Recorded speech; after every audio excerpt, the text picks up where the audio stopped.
ዋላችሁ? እንደምን ሰነበታችሁ? ምሕረቱ እጅግ ብዙ የሆነ በቸርነቱ የሰበሰበን እግዚአብሔር ስሙ የተመሰገነ ይሁን። የትምህርታችን ተከታታይ ርዕስ የኤፌሶን መልእክት ትርጓሜ የሚል ነው። እግዚአብሔርን አጋዥ አድርገን የ16ኛውን ቀን ትምህርታችንን እንጀምራለን። የሐዋርያው የቅዱስ ጳውሎስ መልእክት ወደ ኤፌሶን ሰዎች የተላከ ምዕራፍ 3 ከቁጥር 14 እስከ ፍጻሜ ምዕራፍ ያለውን በጸሎት መንፈስ ሆነን እናነባለን። ስለዚህ ምክንያት በሰማይና በምድር ያለ አባትነት ሁሉ ከሚሰየምበት ከአብ ፊት እንበረከካለሁ። በመንፈሱ በውስጥ ሰውነታችሁ በኃይል እንድትጠነክሩ ክርስቶስም በልባችሁ በእምነት እንዲኖር እንደ ክብሩ ባለጠግነት መጠን ይስጣችሁ። የእናንተ ስርና መሰረት በፍቅር ይጸና ዘንድ ከቅዱሳን ሁሉ ጋር ስፋቱና ርዝመቱ ከፍታውም ጥልቀቱም ምን ያህል መሆኑን ለማስተዋል ከመታወቅም የሚያልፈውን የክርስቶስን ፍቅር ለማወቅ ትበረቱ ዘንድ እስከ እግዚአብሔርም ፍጹም ሙላት ደርሳችሁ ትሞሉ ዘንድ እንግዲህ በእኛ እንደሚሰራው ኃይል መጠን ከምንለምነው ወይም ከምናስበው ሁሉ ይልቅ እጅግ አብልጦ ሊያደርግ ለሚቻለው ለእርሱ በቤተ ክርስቲያን በክርስቶስ ኢየሱስ እስከ ትውልዶች ሁሉ ከዘላለም እስከ ዘላለም ክብር ይሁን፣ አሜን። እግዚአብሔር የዘላለም አምላክ የምድር ሁሉ የዳርቻዎችን ፈጣሪ ሳትታይ ሁሉን የምታይ ሳትወሰን ሁሉን የምትወስን ሳትመረምር ሁሉን የምትመረምር ጌታ በእውነት እናመሰግንሃለን። ጊዜውን ስለሰጠህን ሰዓቱን ስለፈረድክልን ይችንም ደቂቃ ደግሞ ምርኮ አድርገህ ለባሪያዎች ስላደልከን ጌታ ሆይ ተመስገን። የቸርነት ስጦታህን እኛ ባሪያዎችህ እንናፍቃለን። በቸርነት ጠልህ አረስርሰን፣ በይቅርታህ ዝናብህ አጥምቀን። ጌታ ሆይ ስለ ቸርነትህ ደግሞ መልካምነትህን አብዛለን። የማይገባን ቢሆንም በመልካምነትህ አንተ ብቃት ሆነህልን ከጸጋህ በረከት አሳትፈን። ጌታ ሆይ ቃልህን ደግሞ እንድትሰጠን ምስጢርህ ደግሞ እንዲበራልን የቅዱስ መንፈስህ መምህርነት በመካከላችን እንዲሰለጥን እግዚአብሔር ተናገረኝ እኔም ሰማሁ። እግዚአብሔር ተናገረኝ ተራራዬ ተደለደለ ሸለቆዬ ሞላ። እግዚአብሔር ተናገረኝ ዝርክርኬ ተስተካከለ ጭንቀቴ ሁሉ ተወገደ እንድንል ዛሬ የምትሰራባት ቀን ትሁን። እግዚአብሔር የዘላለም አምላክ ይህ የሰማነው ቃልህ ደግሞ ለመታሰቢያ ይሁንና የባሪያዎችህን መሻት እንደ መሻት ፈጽምልን። ጌታ ሆይ ለምስጋና በፊትህ አቁመን። ስለሰማህን ከኛ ጋር ስላለ ክብር ለአንተ ይሁን። በአንዱ ልጅ በኢየሱስ ክርስቶስ በእርሱ ያለ ክብር ጽን ለአንተ ይገባሃል። ከመንፈስ ቅዱስም ጋር ትክክል የሚሆን ዛሬም ዘወትርም ለዘላለሙ አሜን። ባለፈው ሳምንት በእግዚአብሔር ቸርነት ምዕራፍ 3 ከቁጥር 1 እስከ 13 ያለውን የሐዋርያውን የመጀመሪያውን መንበርከክ አይተናል። ዛሬ የምናየው ሁለተኛውን መንበርከክ ነው። ከቁጥር 14 እስከ ቁጥር 21 ድረስ ያለውን ነው። ሐዋርያው በቃል ያገለገላቸውን ምእመናን አሁን ደግሞ በጸሎት ያገለገላቸው ነው። የገበሬ ድርሻው መዝራት ብቻ አይደለም። ገበሬ ዘሩን አውጥቶ እደጅ ከበተነ በኋላ ፈተናው ብዙ ነው። ዘሩ እቤት ሳለ ተምቹ አያስፈራም፣ ዶፉ አያስፈራም፣ አረሙ አያስፈራም። ዘሩ ከተዘራ በኋላ ግን ፍርሃት ብዙ ነው። ስለዚህ ገበሬው ይዘራል፣ እንዲበቅል ውሃ ያጠጣል። የእግዚአብሔር ቃል ዘር ነው። ስለዚህ አገልጋዩ ቃሉን ከዘራ በኋላ በጸሎት ማጠጣት አለበት፣ በምክር ማረም አለበት፣ በመጎብኘት ደግሞ ከበረዶ መከላከል አለበት።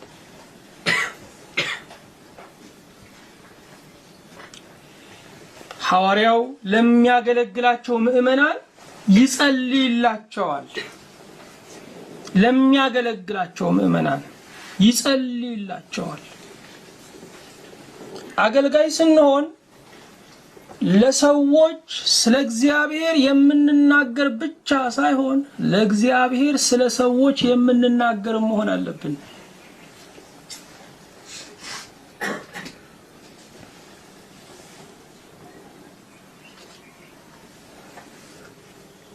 እኛ ለጆሮ ስንናገር ለልብ የሚተረጉም መንፈስ ቅዱስ ነው።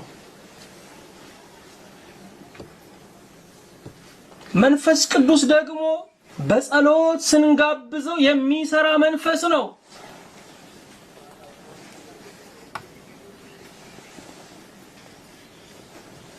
በእውነት 10 ደቂቃ ሰብከን 1 ሰዓት ብንጸልይ ፍሬው ብዙ ነው። ውጊያው ያለው ቆሞ መስበክ ላይ አይደለም። ውጊያው ያለው ተንበርክኮ መጸለይ ላይ ነው።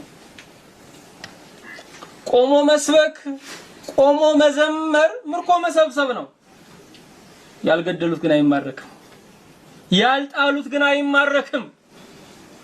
ስለዚህ የውጊያው አውድ የጸሎት ስፍራ ነው። ሐዋርያው እንበረከካለሁ አለ ለሚያገለግላቸው ምእመናን። በምክራችን ሊበረቱ ያልቻሉትን ምእመናን በጸሎት ስንደግፋቸው ካሉበት ነገር የሚወጡበትን ኃይል ያገኛሉ።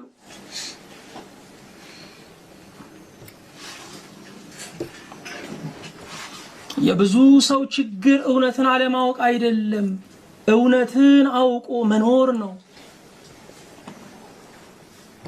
ስለዚህ የመንፈስ ቅዱስ ኃይል ያስፈልገዋል። የመንፈስ ቅዱስ እርዳታ ያስፈልገዋል። አገልጋዮች ስለሚያገለግሉት ሕዝብ መጸለይ አለባቸው። ስለሚያገለግሉት ሕዝብ ማንባት አለባቸው። ምክንያቱም አገልጋይ የሆኑት የክርስቶስን መከራ ለመካፈል ነው። ባለፈው ሳምንት ቁጥር 13ን ስንዘጋው ስለዚህ ስለእናንተ ስላለ መከራዬ እንዳትታክቱ እለምናችኋለሁ ክብራችሁ ነውና አለ። አገልጋይ መከራ የሚቀበለው ስለሚያገለግላቸው ምእመናን ነው። ስለሚያገለግላቸው ምእመናን ነው። ተቀምጦ የሚውል አይደናቀፍም፣ የሚደናቀፍ የሚራመድ ነው። ዝም ቢሉ ፈተና የለም። በራቸውን ዘግተው ራሳቸውን ቢያዳምጡ ፈተና የለም። ፈተና ያለው ላገልግል ሲሉ ነው። ፈተና ያለው ላስተምር ሲሉ ነው።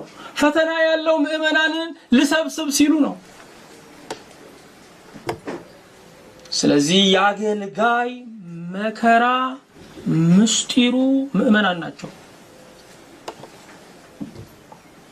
የሚነቀፈው፣ የሚሰደበው፣ የሚተቸው፣ ስሙ የሚሰረዘው ስለ ምእመናን ነው። ምእመናን ካወቁበት የአገልጋያቸው መከራ አክሊላቸው ነው፣ ክብራቸው ነው።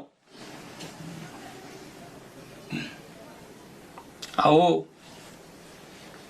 አገልጋይ ስንሆን የክርስቶስን መስቀል እንጋራለን። ኢየሱስ ክርስቶስ ዛሬም መከረኛ ነው። የእግዚአብሔርን ጥሪ መስማት የማይፈልጉ ዛሬም የክርስቶስ መስቀል ናቸው። የእግዚአብሔርን እውነት ሰምተው እንዳልሰማ የሚኖሩ ዛሬም የክርስቶስ መስቀል ናቸው። ከእግዚአብሔር እየጎረሱ ወደ ዓለም የሚወጡ እነሱም ዛሬ የክርስቶስ ቅንዋት ናቸው። ልባቸውን ለፍቅር ያላለዘቡ ዛሬ እነሱ የክርስቶስ መከራዎቹ ናቸው። ኢየሱስ ክርስቶስ ዛሬም መከረኛ ነው። አይሁድ አንድ ጊዜ በቀራንዮ ሰቀሉት፣ እኛ ግን በየዕለቱ በእንቢታችን እንሰቅለዋለን። አይሁድ አንድ ጊዜ በቀራንዮ አራቆቱት፣ እኛ የሱን ስም በማያምኑ ፊት እያሰደብን ስንት ጊዜ አራቁተነዋል። አዎ አገልጋይ የተገለጠውን የክርስቶስን ራቁትነት ለመሸፈን የተሰደበውን ስሙን በአሕዛብ ዘንድ ለማስከበር የሚጥር ነው። አዎ አገልጋይ የክርስቶስን መስቀል የሚሸከም ነው። ወገኖቼ ወዳጃችሁ ሲሆን መከራውን መከራችሁ፣ ደስታችሁ ነው። በፍቅር ውስጥ መምረጫ ሜኑ የለም። ምግብ ቤት ነው ያለው። እሱ አልጫ ነው የምፈልገው፣ ቀይ ወጥ ነው የምፈልገው የሚባለው። በፍቅር ውስጥ ግን መከራውን መከራችን ነው፣ ደስታውን ደስታችን ነው። የምንመርጠው ነገር የለም። ክርስቶስ ወዳጃችን ሲሆን የምንመርጠው ነገር የለም። ክብሩ ክብራችን ነው፣ መከራው መከራችን ነው። ወገኖቼ ወደ ወህኒ ቤት ወርዳችሁ አንድ እስረኛን ላስፈታ ብትሉ በቀላሉ አታስወጡትም። መጋደል አለ። ዲያብሎስ ያሰራቸውን፣ ዓለም ያሰረቻቸውን፣ ስጋ ያሰራቸውን በቀላሉ ማስለቀቅ አይቻልም። መጋጋጥ አለ፣ መድማት አለ፣ መቁሰል አለ። ከሲኦል ነፍስ ስታመላልሱ ቢያንስ ወላፈኑ ያቃጥላችኋል። የአገልጋይ ስራ ከሲኦል ነፍስ ማመላለስ ነው። ብዙ ወላፈን አለ፣ ብዙ መስቀል አለ፣ ብዙ መከራ አለ። ግን ስለ ወዳጅ ስለ ክርስቶስ ይሄ ሁሉ ቀላል ነው።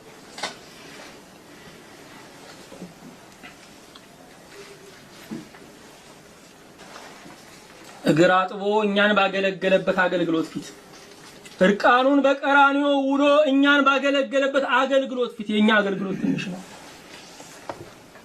በፍቅሩ ፊት ፍቅራችን ኢምንት ነው። በውለታው ፊት ስጦታችን ትቢያ ነው። ስለዚህ ምክንያት በሰማይና በምድር ያለ አባትነት ሁሉ ከሚሰየምበት ከአብ ፊት እንበረከካለሁ። ሐዋርያው ስለነዚህ ምእመናን በእግዚአብሔር ፊት እየተንበረከከን ያለው፣ እየወደቀ እየተነሳን ያለው። ወገኖቼ እግዚአብሔርን ማክበር በአካልም በነፍስም በመንፈስም ነው።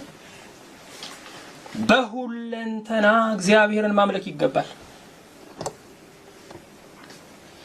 እኛ አንገታችንን ዘንበል አድርገን እጅ ለመንሳት እንኳን እንዴት ነው የሚተናነቀን?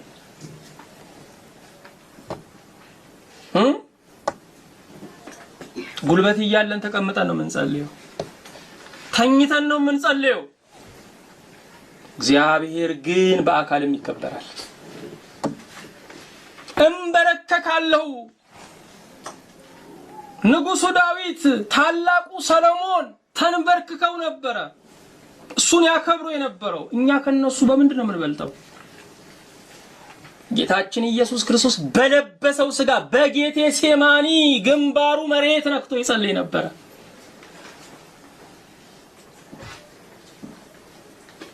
ወገኖቼ ሰይጣን አካላዊውን መገዛት እየነጠቀ ወደ ውስጥ እየገሰገሰ ነው ያለው። ቀጥሎ ከልባችን ደግሞ እየጠፋ ይመጣል። በእግዚአብሔር ፊት በእውነት መንበርከክ ይገባል። አዎ በተንበረከከ ልብ ስንንበረከክ አምልኮታችን በእግዚአብሔር ፊት ዋጋ አለው። በትዕቢተኛ ልብ የሆነ መንበርከክ በእግዚአብሔር ፊት ዋጋ የለው። በተንበረከከ ልብ ስንንበረከክ ያንበረከከን ጠላት ይንበረከካል።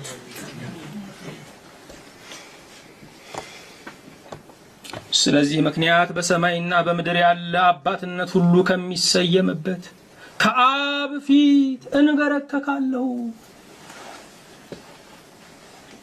በሰማይና በምድር ያለ አባትነት ሁሉ ከሚሰየምበት የሥጋ አባትነት፣ የትምህርት አባትነት፣ የብዙ አባትነት ከሚሰየምበት ምን ማለት ነው? የአባትነት ምንጭ የአባትነት መነሻ በሆነው በእግዚአብሔር ፊት እንበረከካለሁ። በምድር ላይ ያሉት አባቶች ምሳሌ ናቸው። እናንተን በሥጋ የወለዷችሁ አባቶቻችሁ እግዚአብሔር የሥራው መንገድ አደረጋቸው። እናንተ የነሱ ባለ አደራ ናችሁ እንጂ የነሱ ፍጥረት አይደላችሁም። አባትና እናት ማለት ይኖራል ሲመክሩ አይደል? ፈጣሪ ማለት ነው ይላሉ። አይደለም፣ ፈጣሪ አንድ አምላክ ነው። እነሱ ባለ አደራዎች ናቸው። እኛን ለመውለድም አይደለም፣ እኛንም አስበው አይደለም። እግዚአብሔር ግን በዛ ውስጥ እኛን ያሳልፍ ነበር። ምሳሌ ነው። ትልቁ አባትነት ያለው ከላይ ነው።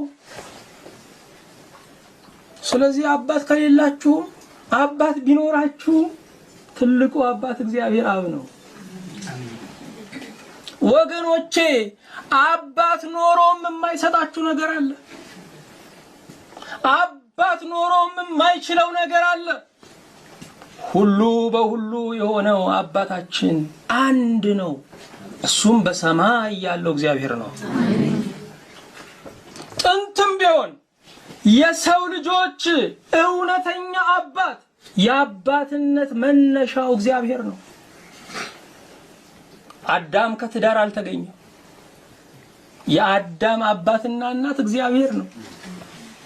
መጽሐፉ ይዘረዝራል። እገሌ እገሌን ወለደ፣ እገሌ የእገሌ ልጅ ነው ይልን። አዳም ጋር ሲደርስ ግን የእግዚአብሔር ልጅ ይላል። ስለዚህ የፍጥረት ሁሉ እውነተኛ አባት እግዚአብሔር ነው። አዳም ብሎ ቀጥሎ ምንድነው? የእግዚአብሔር ልጅ። ሉቃስ 3ን ስታነቡ ይህን ታገኛላችሁ።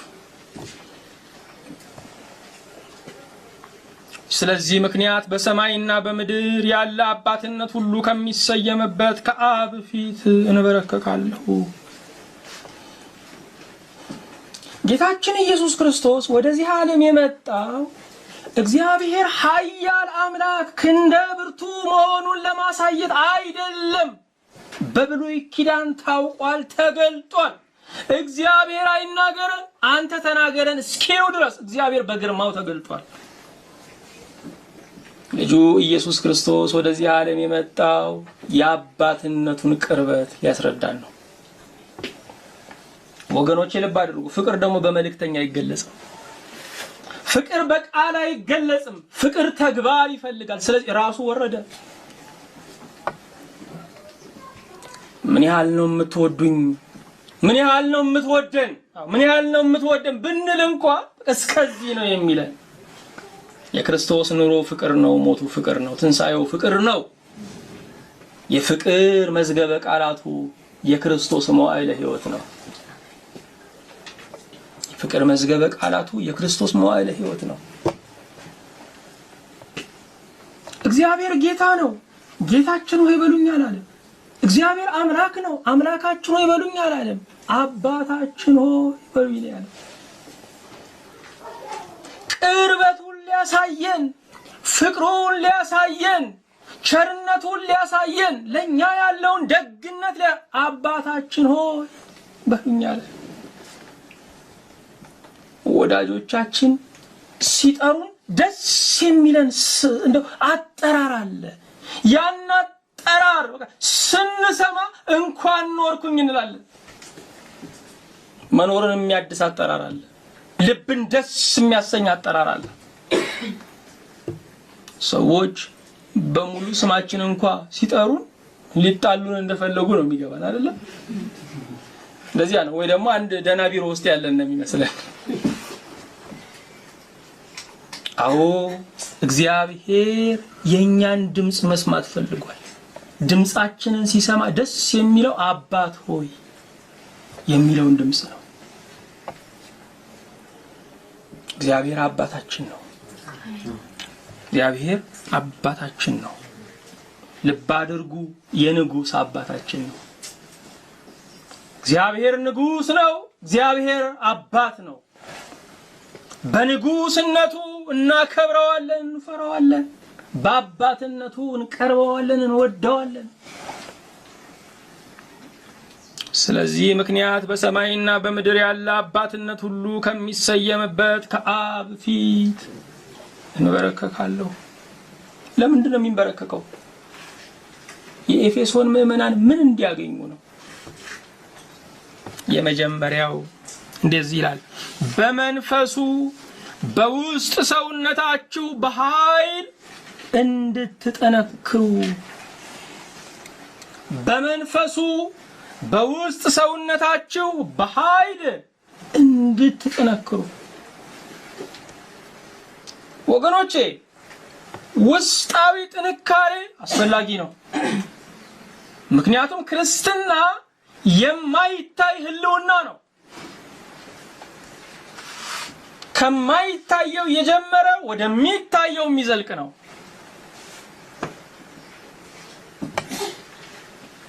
ውስጣዊ ጥንካሬን የሚሰጠን የማይታየው ቅዱስ መንፈስ ነው።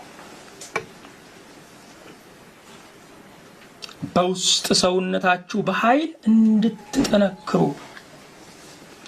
በውጭ ሰውነታችን በኃይል እንድንጠነክር ስፖርት እንሰራለን አይደል እንዴ? ትንሽ እንሮጣለን። ድሮ ውፍረት ነበረ እንደው በአገራችን የሚያስከብረው። አሁን ደግሞ ቅጥነት ነው አልፋሽኑ። ለቅሶ እንደ ዘመኑ ነው፣ እንደ ጊዜው ነው ዘፈን መቼም። ድሮ ሰው ሻይ ቤት ነበር የሚገባበዘው፣ አሁን ደግሞ ጂም ነው። ለምንድን ነው? መጨረሻው ምንድን ነው ስንል በውጭ ሰውነት ጠንካራ ለመሆን ነው። የነፍስ ጂምስ የለም ወይ? የለም ወይ? እሱ ጸሎት ይባላል፣ እሱ ጾም ይባላል፣ እሱ ጽሞና ይባላል፣ እሱ ማሰላሰል ይባላል፣ እሱ ጸጥታ ይባላል። ወገኖቼ ለስጋ ጥንካሬያችን የምንሮጠውን ያህል ለመንፈስ ብርታት አንሮጥም። ነው ስንናገር መቼም የምንኖረው እኩል ለስጋ እኩል ለነፍስ ነው እንላለን። እንዴ በሆነማ ወገኖቼ በሆነማ ውስጣዊ ጥንካሬ ወገኖች ላያችን ሲጠነክር ውስጣችን መጠንከሩም ሊናፍቀን ይገባል። መቼ ነው እኔ በርትቼ የምቆመው? መቼ ነው አቋሜ ጌታዬን ደስ የሚያሰኘው? ውስጣችን ጠንካራ አይደለም፣ ልፍስፍሶች ነን። በትንሽ ሐዘንና በትንሽ ደስታ ራሳችንን እናጣዋለን። እምነት የለንም። የተልባ ስፍር ነን፣ ተንሸራታቾች ነን። እስኪ ሆንልን ለማኞች፣ ካገኘን በኋላ ቀማኞች ነን። ነጥቀን ለመሮጥ አቸኳኩላቸው። ትዕግስት የለንም። ተስፋችን ቶሎ ነው የሚሟጠጠው። በቀኑ ውስጥ በሊፍት እንወጣለን፣ በዛው ሊፍት ደግሞ ታች እንወርዳለን። በአንድ ጊዜ 10ኛ ፎቅ ነን፣ በአንድ ጊዜ ደግሞ ምድር ቤት ነን። በየሰዓቱ ስንፈርስ፣ ስንሰራ፣ ስንበረታ፣ ስንፈራ ምንውል። ውስጣዊ ማንነታችን ጠንካራ አይደለም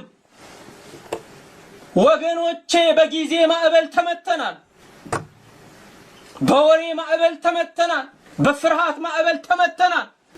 የምናስበው ያስፈራናል፣ የምንናገረው ያስፈራናል፣ የምንሰማው ያስፈራናል። ክርስትናችን ወጥ አይደለም፣ በፈረቃ ነው። በፈረቃ ነው፣ ቦግ ጭልም የሚል ነው። ስለዚህ ሐዋርያው ለነዚህ ምዕመናን በውስጣዊ ሰውነታቸው በመንፈሱ በኃይል እንዲጠነክሩ ለመነላቸው። ለኛም ይድረሰን አሜን። አዎ በውስጣዊ ሰውነታቸው ወገኖቼ ልብ አድርጉ። የበረታ ስጋ የሞተን መንፈስ መሸከም አይችልም። የበረታ መንፈስ ግን የሞተን አካል ይሸከማል። የሚያስፈልገን ውስጣዊ ብርታት ነው። ውስጣዊ ብርታት ነው ወገኖቼ። ከውጫዊው ማዕበል የከበደን እኮ የምኞታችን ማዕበል ነው። ጠላታችንን እኛ በዙሪያችን ነው የምንፈልገው፣ ውስጣችን ነው ያለው። በመንፈሱ በውስጥ ሰውነታችሁ በኃይል እንድትጠነክሩ ድካማችሁን እንደ ትላንትናው ቀን እንዳለፈው ጅረት እንዲያሳልፈው። ያለፈው የአባይ ጅረት ተመልሶ ይመጣል እንዴ? ለዝንተ ዓለም አይመጣም። እግዚአብሔር ድካማችንን እንደዚህ ያሳልፈው። የትላንትናዋ ቀን እንደገጠመች ለዝንተ ዓለም አትመጣም። ቀኑ፣ ወሩ፣ ዓመተ ምሕረቱ እንደ ትላንትናዋ ቀን እግዚአብሔር ድካማችንን ያሳልፈው። አሜን። ወገኖቼ ድካማችን ዝናብ፣ ድካማችን ትነት፣ እንደገና ድካማችን ዝናብ፣ እንደዚህ ዙረት አይሁንብን። ክርስቶስም በልባችሁ በእምነት እንዲኖር ክርስቶስም በልባችሁ በእምነት እንዲኖር። ወገኖቼ ክርስቶስ በእልፍኛ አይስተናገድም። ክርስቶስ በአዳራሽ አይስተናገድም። ክርስቶስ በአማረ መቅደስ አይስተናገድም።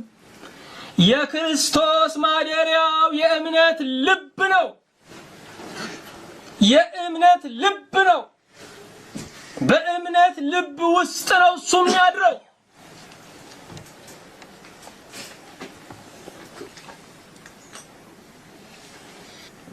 ለሰማይ ወፎች መሳፈሪያ፣ ለምድር ቀበሮች ጉድጓድ ያላቸው፣ የሰው ልጅ ግን ራሱን የሚያስጠጋበት የለውም። እሱ የሚጠጋው በእምነት ልብ ነው። ሰው ሁሉ ደግሞ ከሃዲ ሆነ። ሰው ሁሉ ተጠራጣሪ ሆነ። ዛሬስ የሚያንኳኳው ጌታ ተከፍቶለታል። የሚንከራተተው ጌታ በእውነት ስፍራ አግኝቷል።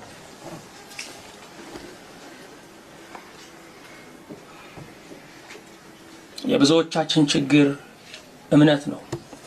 እምነት ነው ችግራችን። ለሰዎች የምናምነውን ያህል ለራሳችን አናምነው። በፍጹም አምናለሁ እንደዚህ አይሆንባችሁም እንላለን። ያንን ለራሳችን መናገርና በዛ ማረፍ አይሆንልንም። ምንድነው ምክንያቱ? የሰዎቹ ባይሆን ስለማይጎዳን ይሆን? ለሰዎች የምናምነውን ያህል ወገኖቼ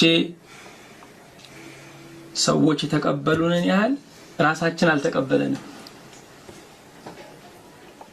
ሰዎችን የመከርንበትን ያህል ራሳችን አልተመከርንም። ሰዎች በእኛ ቃል ተጽናንተዋል፣ እኛ ግን አልተጽናናንም።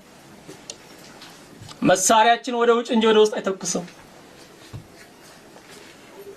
የኛ ውሃ ሌላውን ያረካል እንጂ እኛን አያረካም። ምናልባት የአባይ ተጋብቶብን ይሆን?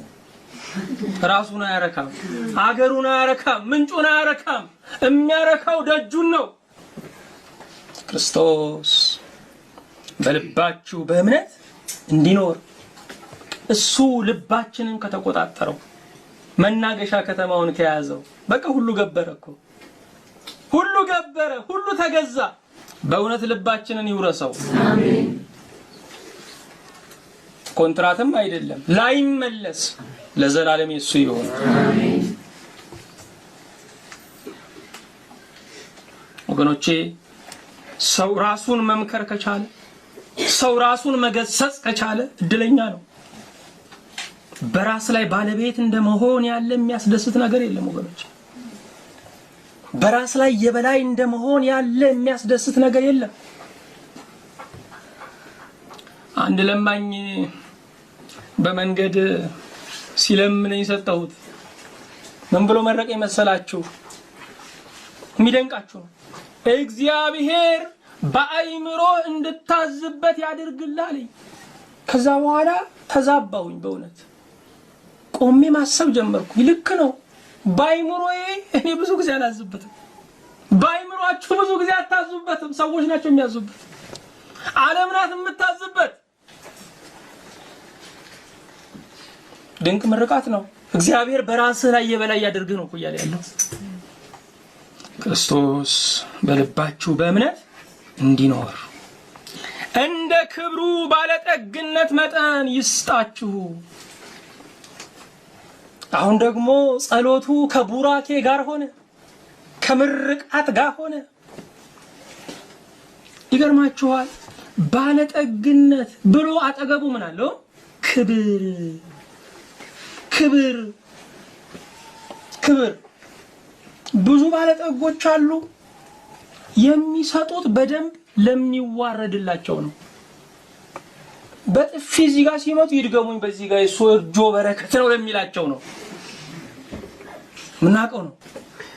ጌታ ግን ሲባርከን አክብሮ ነው። አው አክብሮ ነው። አዋርዶ ልካችንን ነግሮ አይደለም። አክብሮ የሚሰጥ ጌታ። የክብሩ ባለጠግነት በተደጋጋሚ ነው የሚጠቀሰው። ክብር ብሎ ባለጠግነት ብሎ ምን አለ? ክብር አለ። እግዚአብሔር አክብሮ ነው የሚሰጠው። አንዳንድ ጊዜ ከሰጠን በኋላ የሰጠናቸውን ሰዎች እንደ ምርኮኞቻችን ነው የምናስባቸው። አይደለም ወገኖቼ፣ አክብረን እግዚአብሔር ለነኚህ ሰዎች እጅ ስላደረገኝ ምንኛ የታደልኩ ነኝ፣ እኔ ትንሽ ነኝ እንዴ። የተላከላቸው ይበልጣሉ እኮ ከመልእክተኛው። ንጉሥ የላከላቸው እኔን አሽከር አድርጎ የመደበላቸው ይበልጣሉ። ይሄን ነው ልናስብ የሚገባን ወገኖቼ። ይሄን ካላሰብን እግዚአብሔር ቦታ ያለዋውጣል፣ እኛን ተቀባይ እነሱን ሰጪ ያደርጋል። የእናንተ ስርና መሰረት በፍቅር ይጸና ዘንድ ልብ አድርጉ። ግዙፉን ዛፍ ስሩ ይሸከመዋል፣ ግዙፉን ህንጻ መሰረቱ ይሸከመዋል። የክርስትናው ስሩ ፍቅር ነው። የክርስትናው መሰረቱ ፍቅር ነው። ክርስትና ያለ ፍቅር ከባድ ነው። አገልግሎት ያለ ፍቅር ከባድ ነው ወገኖቼ። ማንኛውንም ነገር ለመጀመር ፍቅር ያስፈልጋል፣ ለመጨረስም ፍቅር ያስፈልጋል።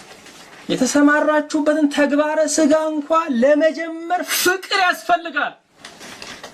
ያለ ፍቅር መጀመር፣ ያለ ፍቅር መወጠን አይቻልም ወገኖቼ። ስሩ የተነቀለ ዛፍ እድሜ የለው። መሰረቱ የተናጋ ህንጻ እድሜ የለው። ዛሬ ሰይጣን መሰረቱን እየመታው ነው። ዛሬ ሰይጣን ስሩን እየመታው ነው። የብዙዎቻችን ልብ ከፍቅር ተራቅቷል።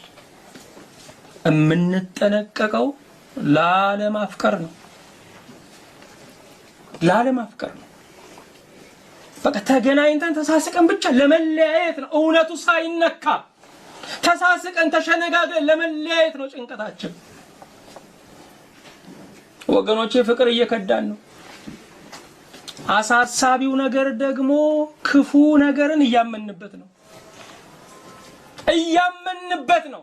ክፉ ነገር ድካሜ ነው ካልን ንስሐ አለው። ካመንበት ግን ንስሐ የለውም። ጥቅስ ነው የሚፈልግለት። ስለዚህ ዘመኑ የወደደው ጥርስ ነው። እየሳቅን እየተሸነጋገልን ይኸው ለማለቅ እኮ ተዘጋጅተናል ወገኖች። ምኑ ይጥማል? ምኑ ይጥማል ህይወት? ልብ አድርጉ። ድራማ አድካሚ ነው፣ እውነት ግን አያደክምም። መሸነጋገል ድራማ ነው። እንደ ብሔራዊ ቲያትር እኮ ድራማ የሚሰራው ለሁለት ሰዓት 24 ሰዓት ቢሰሩ ሊሞቱ ይችላሉ። ለሁለት ሰዓት ነው ድራማ። ለ24 ሰዓት ግን የሚያበረታ እውነት ብቻ ነው። ስለዚህ እየተወንን ያለ ነው፣ እየቀናን ያለ ነው ደግሞ በትልቁ ተዋናይ ነው እንጂ በፍቅር አይደለም እየቀናን ያለ ነው ወገኖቼ። ምን ያህል ነው በልባችን ውስጥ ፍቅር ያለው? በምን ያህል መጠን ነው ወገኖቼ? ሰይጣን ስሩን እየገዘገዘው ነው። ፍሬው ቢንገረገግ መውደቁ አይቀርም። ያለ ፍቅር ያለ ፍሬ መርገፉ አይቀርም። ያለ ፍቅር ያለ ቁመና መውደቁ አይቀርም። ያለ ፍቅር ያለ ልምላሜ መድረቁ አይቀርም። በእውነት ወገኖቼ በዚህ ነገር እየተራቆትን ያለነው። በዚህ ነገር እየተራቆትን ያለነው። ሐዋርያው ግን ምን አለ? የእናንተ ስርና መሰረት በፍቅር ይጸና ዘንድ ከቅዱሳን ሁሉ ጋር ስፋቱና ርዝመቱ ከፍታውም ጥልቀቱ ምን ያህል መሆኑን ለማስተዋል ከመታወቅም የሚያልፈውን የክርስቶስን ፍቅር ለማወቅ ትበረቱ ዘንድ። ሌላው ልመና ነው። የክርስቶስ ፍቅር ከትንታኔ በላይ ነው። የክርስቶስ ፍቅር ከፈሳሽ መለኪያም ከርቀት መለኪያም በላይ ነው። ከጥልቆች መለኪያ በላይ ነው። ከግምት መለኪያዎች በላይ ነው። ከመታወቅ የሚያልፍ ነው። አያችሁ፣ የፍቅር ባለቤቶች የሚያደርገን ክርስቶስ እንዴት እንዳፈቀረን ስናይ ብቻ ነው። እሱ እንዴት እንዳፈቀረን ስናይ እንዴት ማፍቀር እንዳለብን ነው የምንጨነቀው። የፍቅር አብነታችን የፍቅር ኃይላችን ክርስቶስ ነው። ወገኖቼ እሱን ስታዩ ብቻ ሰውን መውደድ ቀላል ነው። እሱን ካልወደዳችሁ ግን ለሰው ሞት አነሰው ነው የምንለው። እስከ ሞቱ ደርሰን ከዛ በኋላ እሱም ያንስብናል። ክርስቶስን ስናይ ብቻ ማፍቀር ቀላል ነው። መውደድ ቀላል ነው። ሰው በራሱ የሚወደድ ነገር የለው። ሰው በራሱ የሚማረክ ነገር የለው። እስከ እግዚአብሔርም ፍጹም ሙላት ደርሳችሁ ትሞሉ ዘንድ የሐዋርያው ትልቅ ጸሎቱ ነው። እስከ እግዚአብሔር ፍጹም ሙላት። እኛ ለራሳችን የሰፈርነው ሙላት አለ። ይህንን ካደረግኩኝ ይበቃኛል። መቼም ለስጋው ይበቃኛል አንልም፣ አይበቃኝም ነው የምንለው። ለመንፈሳዊው ግን ብዙ እርካታዎች አሉ። ወገኖቼ የመንፈሳዊው ቁመት መለኪያው የእግዚአብሔር ቃል ነው። እዛ ጋር መድረስ ያስፈልጋል። እዛ ጋር መድረስ ያስፈልጋል። እግዚአብሔር እስካሰበልን ድረስ እግዚአብሔር እስካሰበልን ድረስ መድረስ አለብን። በትንሹ መርካት የለብንም። ብዙ ጊዜ መቼም እንደ ጠዋትና ማታ እንደው መቼም ሳልጸልይማ እንዴት ይሆናል እንላለን አይደለ? ለምን በቀን 7 ጊዜ ቢደረግ ምን አለው? ለምንድን ነው የማይበዛው? አንድን ሰው ካገለገልኩ ለምን 10 ሰው ብናገለግል ምን አለ ቢጨምር? አንድ ደሃ ከያዝኩኝ ይበቃኛል። ለምን እንደው 100ስ ቢሆኑልን? እግዚአብሔር አቅሙን ይስጠን፣ እጅ አድርጎ አቀባባይ ያድርገን እንጂ እንረካለን ወገኖቼ፣ እንረካለን። ስለዚህ እግዚአብሔር እስካሰበልን ፍጽምና መድረስ አልቻልንም። እግዚአብሔር እስካሰበልን ልክ ድረስ መድረስ አለብን። አንዳንዶቻችን እኮ በቃኝ ብለናል። በቃ አሁን ክርስትና በቃ ጠረፌ ነው ብለን አገልግሎት ጠረፌ ነው ብለናል። የክርስትናም የአገልግሎት ጠረፉም ሰማይ ነው። ለ10,000 ሜትር ውድድር የጀመረ 5,000 ሜትር ላይ እኔ እኮ መቼም ካልጀመሩት ይሻላልው እቺንም ያላዩ አሉ ብሎ ቢያቋርጥ እንዳልጀመሩት እኮ ነው ወገኖቼ። 5,000 ሜትር ላይ እቺንም ያላወቁ አሉ፣ እቺንም ያልጀመሩ አሉ እያልን እየታጠፈን ያለነው። ሽልማት ያለው ግን ስንጨርስ ነው። የአገልግሎት ወደቡ ሰማይ ነው። ልብ አድርጉ። ተቃውሞ አይደለም፣ መጠላት አይደለም። የአገልግሎት ወደቡ ሰማይ ነው። የክርስትና ወደቡ ሰማይ ነው። አንዳንድ ጊዜ በክርስትናችን ተስፋ ስንቆርጥ አገልጋዮች ጋር እንመጣና በቃኝ ይሄ ክርስትና ተቀበሉኝ እንላለን። አገልጋይ ክርስትና መስበክ እንጂ ክርስትና መቀበል አይችልም። የለውም። ይሄ መንኩስና የከበደው ሄዶ አንድ ሊቀ ጳጳስ ጋር አንድ ትልቅ አባት ጋር ሄዶ ያስረክባል። ክርስትናን ግን ማስረከብ አይቻልም። ክርስትናን የምናስረክበው ሰማይ ነው። ሰማይ ነው ወገኖች፣ ሰማይ ነው። ወደ ቁጥር 20 እንሂድ። እንግዲህ በእኛ እንደሚሰራው ኃይል መጠን ከምንለምነው ወይም ከምናስበው ሁሉ ይልቅ እጅግ አብልጦ ሊያደርግ ለሚቻለው በእኛ እንደሚሰራው ኃይል መጠን ልብ አድርጉ። ከቤታችን ወጣ ስንል አንድ የተዘረጋ ትልቅ ሽቦ ባናታችን ላይ ያልፋል። እሱ የምን ማስተላለፊያ ነው? የኃይል ማስተላለፊያ ነው። እግዚአብሔር ለብዙ ውዳቂዎች በርኩሰት ለሚጨማለቁ ዓለም ለተጫወተችባቸው ኃይል የሚያስተላልፈው በእኛ በኩል ነው። በእኛ በኩል እኛ ስንዘገይ ስንቱ ይሞታል። እኛ ስንዘገይ ስንቱ እንደረከሰ ይቀራል። ወገኖቼ እኛ ካልበረታን የአመጽ ቤቶች አይዘጉም።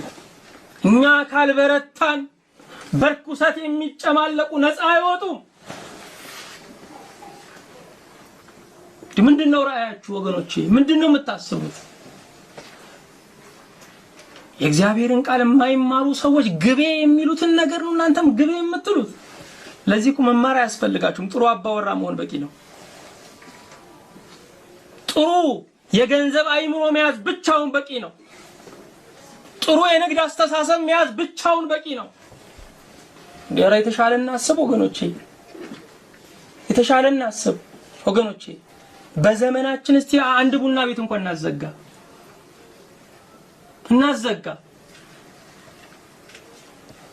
አብያተ ጣዖታቱን እያዘጉ አብያተ ክርስቲያናት አድርገዋል አባቶቻችን። የጣዖት ቤቶችን ዛሬ ቀኖቹን እንኳን ለምሳሌ ነው ቅዱስ ሚካኤል የሚሰየምበትን ቀን ብናየው አንድ ትልቅ ጣዖት የሚሰየምበት ቀን ነበር። ያ ቀን የጣዖቱን ትዝታ ለማጥፋት ተብሎ ነው በመልአኩ ስም የተሰየመው። ምክንያቱም ወር በገባ በ12 ያ ጣዖት ትዝ ይላቸዋል፣ ይፈራሉ፣ መስዋዕቱን ባጓድል ይላሉ። ከጣዖት ትዝታ ለማውጣት ጭምር ነው። ወገኖቼ ቤቶቹን እንዋጅ፣ ቀኖቹን እንዋጃቸው። የኃይል ማስተላለፊያዎች ነን። እንደ ንስር ተፈጥሮ እንደ ዶሮ መኖር ተገቢ አይደለም፣ ወጉም አይደለም ወገኖቼ። ያስወቅሳል፣ ይሄ ነገር ያስወቅሳል። አፍህን አስፋ እሞላዋለሁ ነው። በቃ ተናገሩ። ይሄ ስራዬ ነው፣ ይሄ ድርሻዬ ነው፣ በዘመኔ አከናውነዋለሁ በሉ። እግዚአብሔር ኃይል ይሰጣቸዋል። እንግዲህ በእኛ እንደሚሰራው ኃይል መጠን ከምንለምነው ወይም ከምናስበው ሁሉ ይልቅ እጅግ አብልጦ ሊያደርግ ለሚቻለው። እኛ እኮ እየፈራን ያለነው የለመንኩት ነገር ይሆን ወይስ አይሆንም እያልን ነው። እግዚአብሔር በልመናችን መስፈሪያ መልሱን አይሰፍርልንም። መስፈሪያው ሰፊ ነው፣ የተትረፈረፈ ነው፣ ከለመነው በላይ ነው። ዛሬም የሰጠን ከለመነው በላይ ነው፣ ካሰብነው በላይ ነው እግዚአብሔር ያደረገልን በስጋም በነፍስም። ስለዚህ ልመናዬ ይፈጸም ይሆን የሚል ፍርሃት የለብንም። ከምንለምነው ከምናስበው አብልጦ ሊሰጠን ይቻለዋል። ወገኖቼ ጸሎታችሁ የትኛውም ልመናችሁ የእግዚአብሔርን አቅም አይፈታተንም። መልሱ ግን የእናንተን አቅም ሊፈታተን ይችላል። ለዚህ ነው እግዚአብሔር የሚያዘገየው። ለዚህ ነው ያንዳንዶቻችን መጠበቂያው መከራ ነው። ያንዳንዶቻችን መጠበቂያው ጭንቀት ነው። እግዚአብሔር በመውጊያ ነው እንድናመልከው የሚያደርገን። ምክንያቱም በጣም ነፃ ስንሆን ወገን ራሳችንን አናውቀው። በዚህ በሰውነታችን ውስጥ የማናውቀው ሌላ ማንነት አለ ወገኖች። ሁሉም ነገር ሲረጋጋ ይወጣል፣ ሁሉም ነገር ይጠፋብናል። ማን ነው ክርስቶስ ማለት እንጀምራለን። ለብዙ ሰዎች የምስጋናው ርዕስ ነው የክህደት ርዕስ የሆነባቸው። እግዚአብሔር እየተካደ ያለው በገዛ በረከቱ ነው። ይሄ ሁሉ ባለጠጋ እኮ እግዚአብሔር ለምን ነው ያገኘ ነው? ያጎረሰውን እጅ የነከሰ ነው። ይሄ ሁሉ ተማሪ እግዚአብሔር የለም የሚል ተማሪ ተስሎ ነው የገባው እዛ ቦታ። ተስሎ ገብቶ ክዶ ይወጣል። አዎ ወገኖቼ፣ እንዲህም በጽሞና የሚያስቀምጠን እግዚአብሔር አንዳንድ ነገር ስላጎደለ ነው። ቢሟላ ትዝም አይለንም። ሲሟላ ምን እንዳሉን እናውቃለን። ብዙ ሰዎች ምን እንዳሉን ልብ የሚሰብር ወገኖቼ፣ አብረን እንዳላለቀስም አብረን እግዚአብሔርን ደጅ እንዳልጠናን ለጆሮ የሚከብድ ነገር፣ ለመናገር የሚያሳፍር ነገር። ዛሬ ብዙዎቹ መውጣት በሚያቀታቸው መከራ ውስጥ ነው ያሉት። እግዚአብሔር ከባረከን በኋላ አንዴ ከገመተን በኋላ የሚሰጠን መውጊያ የማይነቀል ነው። ተጠንቀቁ ወገኖች፣ ተጠንቀቁ። እግዚአብሔር አንድ ጊዜ ከገመተን በኋላ በቃ የማይነሳ ነገር ነው የሚያስቀምጠው። በቃ ከነዚህ ጉዳይ ካመለከኝ ነው። እግዚአብሔር ከዚህ ጋር ደን ለብዙ አመፀኞች ጅራፍ እየተገመደ ነው። እግዚአብሔር እየሸረበ ነው ባለ 3 ጅራፍ። እሱ የመከራ ዕዳ አይደለም ወገኖቼ። ከፈለግነው በየአይነቱ ነው የሚሰጠን፣ ግን ፍቅሩ ይሻላል። ፍቅሩ ይሻላል። በፍቅር መዘመር እኮ ይቻላል ወገኖቼ። በፍቅር ማምለክ ይቻላል። እግዚአብሔር የምንለምነውን ሁሉ የማይሰጠን የምንለምነውን ሁሉ ለመፈጸም አቅም ስለሌለው አይደለም፣ መልሱን ለመሸከም አቅም ስለሌለው። አቅማችን ትንሽ ነው። በባህሪያችን ቋንቋውን እንጠቀም። በባህሪያችን የባህሪያ ጠባይ ነው ያለን፣ የመልክ አይደለም እምላችሁ። እማንችል መከራውንም እማንችል ደስታውን ምንም እማንችል የጠባይ ባርነት አለብን። እግዚአብሔር ከጠባይ ባርነት ያላቀን። በመከራውም ውስጥ ጌታን ማየት፣ በምቾትም ውስጥ ጌታ ከሁሉ የሚበልጥብኝ እሱ ብቻ ነው። አዎ ወገኖቼ፣ ሁሉ ከፍና ዝቅ ይላል። ከፍታና ዝቅታ ሳይኖረው እንደረጋ የሚኖረው እሱ ብቻ ነው። አሁንም ወገኖቼ የምትለምኑት ብዙ ነገር አለ፣ የምታስቡት ብዙ ነገር አለ። ያንን ልክ አይደለም እግዚአብሔር የሚሰጣችሁ፣ አትረፍርፎ ነው። ግን መሆኑ ለክብሩ ይሁን። አሜን። መሆኑ ለክብሩ ካልሆነ ለዘላለም ይቅር። የምናተርፈው ካተረፍነው አይበልጥም። ያተረፍነው ባለጸጋውን ነው የምናተርፈው፣ ጸጋውን ነው ያተረፍነው። ነፍሳችንን ነው የምናተርፈው፣ የስጋን መደላደል ነው ወገኖቼ። ለክብሩ ካልሆነ ጥቅም የሚመስል ነገር ሁሉ በእውነት ይቅር ወገኖቼ። ሐዋርያው በዚህ ክፍል ላይ ለምእመናን እየጸለየ ያለው ዛሬ ለምእመናን እኛ የምንጸልየው ጸሎት አይደለም። ዛሬ ጥሩ ነው መቼም ለማንም ሰው ለተጨነቀ ሰው መለመን ጥሩ ነው። ዛሬ እየጸለይን ያለነው እኛ ስለ ቪዛ ፕሮሰስ ነው። በቤተ ክርስቲያን ስለ ትዳር ነው የምንጸልየው፣ ስለ ገንዘብ ነው፣ ስለ ንግድ መሳካት ነው እየጸለይን ያለነው። እነኚህ ሁሉ ነገሮች አስፈላጊ ሊሆኑ ይችላሉ። በዚህ ክፍል ላይ ያሉት መንፈሳዊ ጥያቄዎች ካልተመለሱ ግን ከንቱ ናቸው። በውስጣዊ ሰውነት በመንፈስ መጠንከር ያስፈልጋል። ክርስቶስ በእምነት በልባችን ውስጥ መኖር አለበት። ስርና መሰረታችን በፍቅር መጽናት አለበት። ዛሬ ቤተ ክርስቲያን ለምእመናን ለነፍሳቸው በጣም መጸለይ አለበት። ለምን መሰላችሁ? የስጋ በረከት ለነፍስ አይተርፍም። የነፍስ በረከት ግን ለስጋ የሚተርፍ ጌታ ሊሰሙ እኮ ነው የሄዱት እኮ አይደል እንዴ? ሊበሉ አልሄዱም እኮ። ቃሉን ሊሰሙ ሄዱ። 5 እንጀራ በ2 ዓሣ አትረፍርፎ መገባቸው። ወገኖች እሱን ልንሰማ እንሂድ እንጂ እግዚአብሔር በነፃ ሸኘ ነው። አስቀድማችሁ የእግዚአብሔርን መንግስቱን ጽድቁን ፈልጉ፣ ከዚያ ሁሉ ጨመርላችኋል። እናንተ በገበያ ስፍራ እየተከራከራችሁ ያላችሁት ስለ ቁልፍና ስለ ዘርፍ ነው። ቀሚሱ ግን መንግስቱና ጽድቁ ነው። ቀሚሱን ሳይዙ ስለ ቁልፍ ክርክር ምን ይሰራል? መንግስቱና ጽድቁ ነው ቀሚሱ፣ ዘርፉ ጌጡ ይጨመራል። እንግዲህ በእኛ እንደሚሰራው ኃይል መጠን ከምንለምነው ወይም ከምናስበው ሁሉ ይልቅ እጅግ አብልጦ ሊያደርግ ለሚቻለው ለእርሱ በቤተ ክርስቲያን በክርስቶስ ኢየሱስ እስከ ትውልዶች ሁሉ ከዘላለም እስከ ዘላለም ክብር ይሁን። ክብርን የሚቀበለው አንድ በቤተ ክርስቲያን፣ ሁለት በክርስቶስ ነው። እንደዚህ መሆናችን ግዴታ ነው። እንደዚህ ህብረት ማድረጋችን ግዴታ ነው። እንደዚህ በህብረት መቀመጣችን ግድ ነው። በህብረት መዘመራችን ግድ ነው። እሱ ክብርን የሚቀበለው በቤተ ክርስቲያን እንደገና በክርስቶስ። አዎ ደብዳቤ ምንም በጥሩ ቢከሸን የሚደርሰው በአድራሻው ነው። የምስጋናው አድራሻ፣ የጸሎቱ አድራሻ የክርስቶስ ኢየሱስ ስም ነው።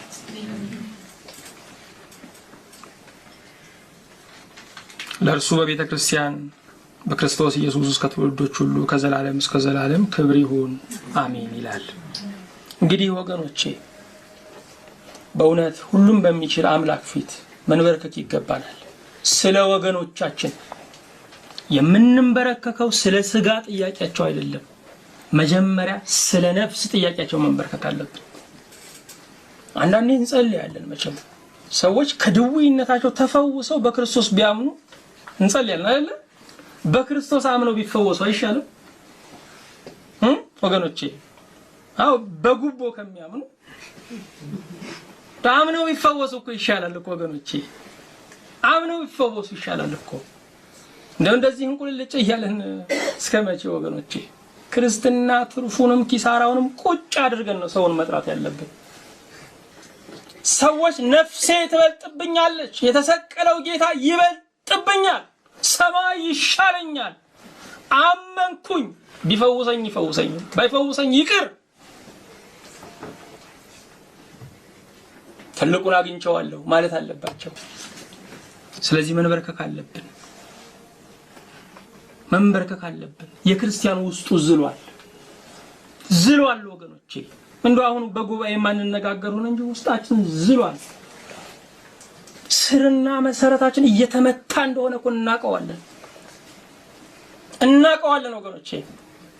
መፍትሄው በሰማይና በምድር ያለ አባትነት ሁሉ በሚሰየምበት በአብ ፊት መንበርከክ ነው። እግዚአብሔር መልስ አለው። የድካም ዘመን በብርታት፣ የቀቢጸ ተስፋ ዘመን በልምላሜ ይለወጣል ወገኖቼ። ከሰው ነው የተበላሸው፣ ከሱ አይደለም። ከሰው ነው ያለቀው፣ ከሱ አላለቀም። እግዚአብሔር እንደ ጥንቱ ነው። ክብር ለስሙ ይሁን። በሚቀጥለው ጊዜ ወደ ምዕራፍ 4 በቀጥታ እንገባለን። ስላደረገልን ቸርነት፣ ሊያደርግልን ስላሰበው ቸርነት፣ ለቤተ ክርስቲያን ለምእመናን ደግሞ ከሰማይ እየወረደ ስላለው ዘለላ በረከት፣ ሊፈስ ስላለው ስለ በረከት ጠል ሁሉ ክብር ለስሙ ይሁን። በእውነት ለመስጠቱ ለስጦታው ደግሞ የበቃን ያድርገን። አዎ ወገኖች፣ ስጦታን እግዚአብሔር ሲልክልን ለመሸከም የምንችል፣ በስጦታው ደግሞ ሰጪውን የምናከብር በእውነት ያድርገን። እግዚአብሔር ይባርካችሁ።